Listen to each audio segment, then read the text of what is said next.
Je vais vous poser une question, David, à laquelle vous avez parfaitement le droit de ne pas répondre.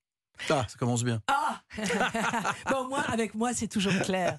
D'accord. Dans ce livre, vous écrivez au sujet de Jade et Joy, vos deux demi-sœurs, vous écrivez « Je voudrais qu'elles soient sûres de l'amour que je leur porte et qui n'est pas une affection de principe. Ma porte leur est ouverte. Si un jour elles le veulent, je serai là pour elles. » Alors, que pensez-vous de cette phrase très étrange sur laquelle je suis tombée avant-hier, qu'elles ont lâchée récemment dans la presse, cette phrase qui est la suivante: « On ne pourra jamais pardonner à David et Laura. » Elles sont sous influence? Non, écoutez, je pense que là-dessus, sans reparler de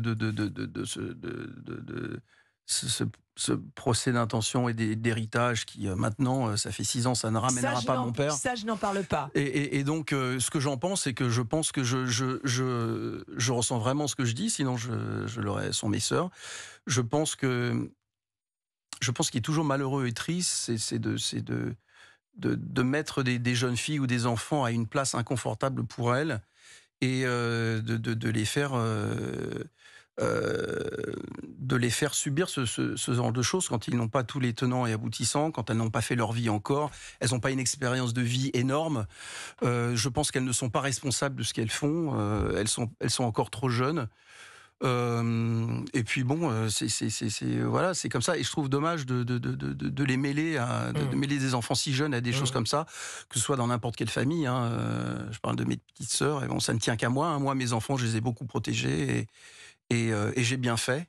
Mais bon, à chacun sa façon de faire les choses. Et moi, vous savez, mon père, ma mère ne m'ont pas éduqué, ni moi ni personne dans notre famille, à déballer son linge sale en public. C'est pas comme ça qu'on fait.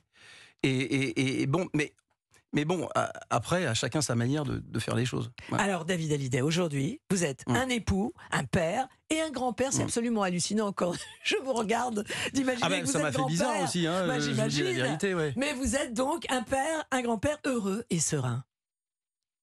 Ah oui, tout à fait, ouais. Mais c'est formidable. Votre fils a 18 ans, Cameron. 19 maintenant. Il a 19.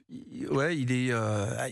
On a des rapports extraordinaires, comme avec mes deux filles aussi.